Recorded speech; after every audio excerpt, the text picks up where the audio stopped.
Hello and welcome back. Now it's time to get moving a little bit more on the S10. So what I'm going to do today is I'm going to try to finish the exhaust, or actually even start and finish the exhaust today. Now whether or not I can do it in one day is up in the air, because I still have percentages of rain all day today, tomorrow, the day after, the day, so on and so on. So if it starts raining, I have to stop, because having even this 110 welder out here probably is not the smartest thing to do while it's raining. So I got the S10 jacked up. I tried to get as much clearance as I could from this passenger side header down. I got plenty of room on the other side. Now the hardest part will be the Y pipe actually, and that's the part I'm actually dreading the most, is the header reducers to the Y pipe. Now getting the reducers on there is going to be a pain, and then trying to, by myself, get up under this thing with the Y pipe and figure out exactly where they need to meet up to the reducers is going to be really tricky. Well, once I get that and the Y pipe cut where it needs to be and get it tacked up, it won't be so hard anymore, because the rest of it is easy, honestly.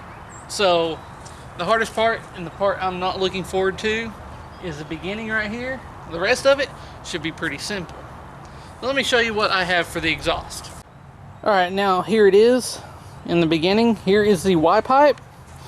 Now this is obviously not the greatest thing.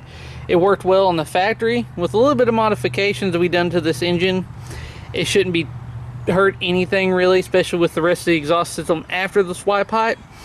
But the reason why I went for the Y pipe is because, one, the fuel tank location, two, on this engine, the O2 sensor belongs here somewhere.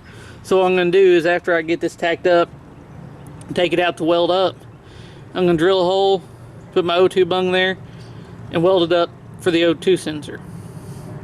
This way also keeps it simple on me with the O2 sensor, so it should read very accurate. Now it's going to go here through this 3-inch pipe, which I have another pipe if it's not long enough. I have the Flowmaster Flow Effects.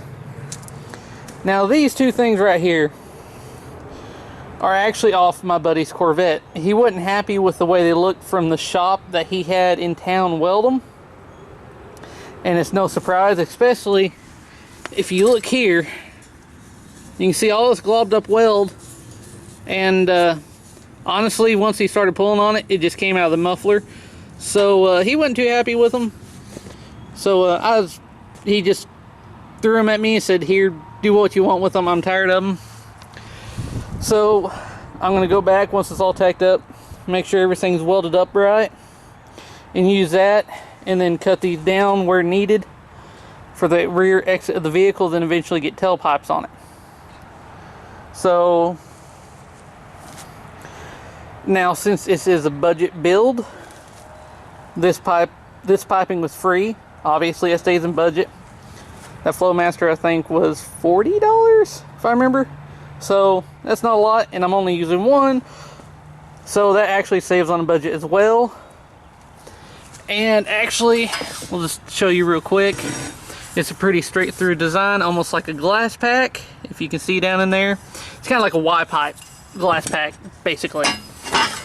The 3-inch pipe is not expensive. I actually had it laying around from this project, so it was already there. And that Y pipe I picked up for $20. I should have kept the one off the 94, thinking about it. But hindsight's 2020, I didn't think about it, so it is what it is.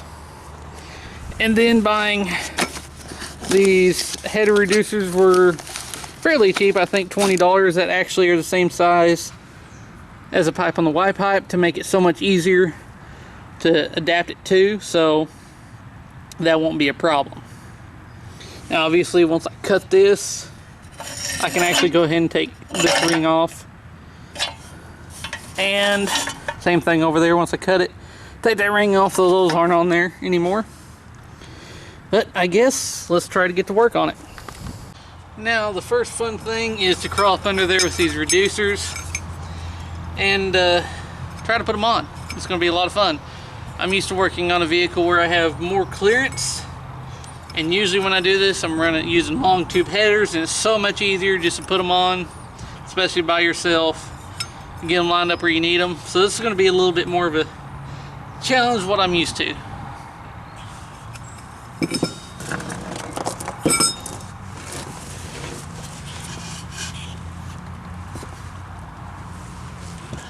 Now it's not really a surprise.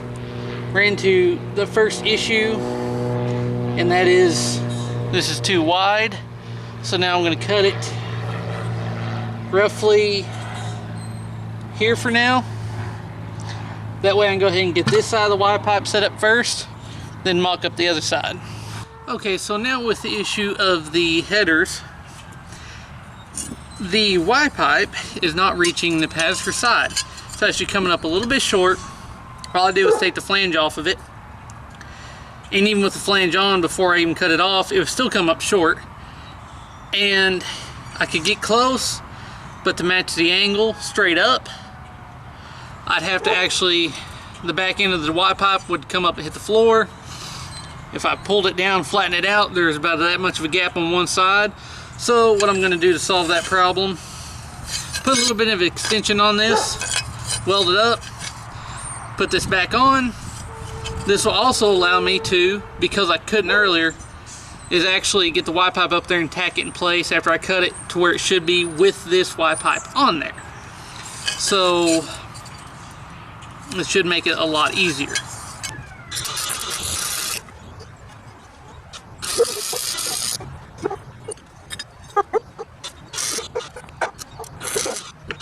Alright, now something I ran into while building this exhaust is I have this Y pipe built right here.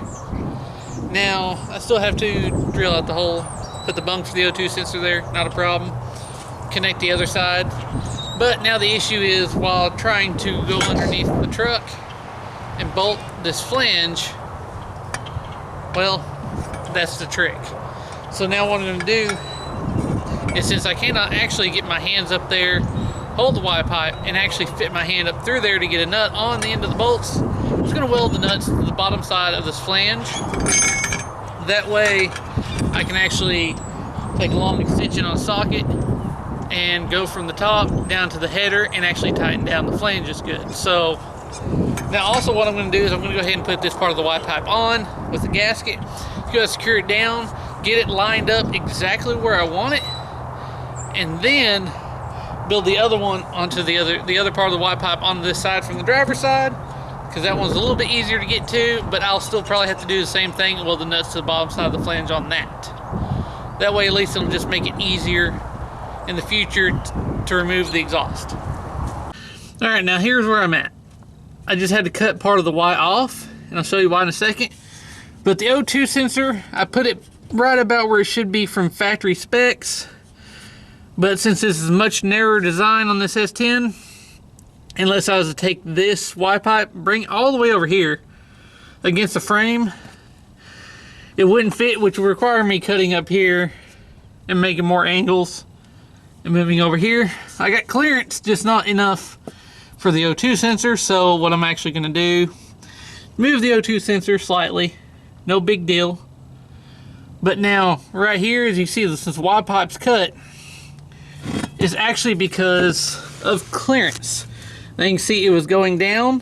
Of course, the truck is actually jacked up right now, and the pipe was basically down. So there's no clearance. So what I'm going to do is get rid of this little section right here that's hanging down. And now that I got it cut, I'm just going to fit it right where I need it. Right there, and weld it solid. That way it'll should give me plenty of ground clearance, but we'll see. I may have to go up just a hair. I'm gonna try to avoid it. I really don't want to come back here and do it, but I'll see how this plays out first. Now it's still ugly. I still got to do a little bit of cutting, a little hammering, and then a little filling. I got it tacked up, but you can see that's how far The Y pipe is going to hang under the frame, so that should be plenty of clearance, especially once I grind off that bottom part and add a little piece in and with a little bit of filler. Now obviously there's a spot there I got to fill in still. It just, I got several tacks on it. It's actually partially welded. Cut a little short and had to add in a little filler piece, but alright, it clears the frame, comes around. You can get to every single bolt on the transmission pan and remove it if need be, but also I made sure to leave room where if the dust cover needs to come off, it can come off. So I had to keep that in mind and work around all that. So yes, it is going to be ugly, but I'm going to be able to work around it. Now over there, obviously, the other side is kind of tacked up and partly welded up so that I could still bend it and move this where needed to get the right and correct angle. And then I still got to cut a little bit, grind, and then weld.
Alright, now there it is, and I will be the first to admit that honestly it's kind of ugly.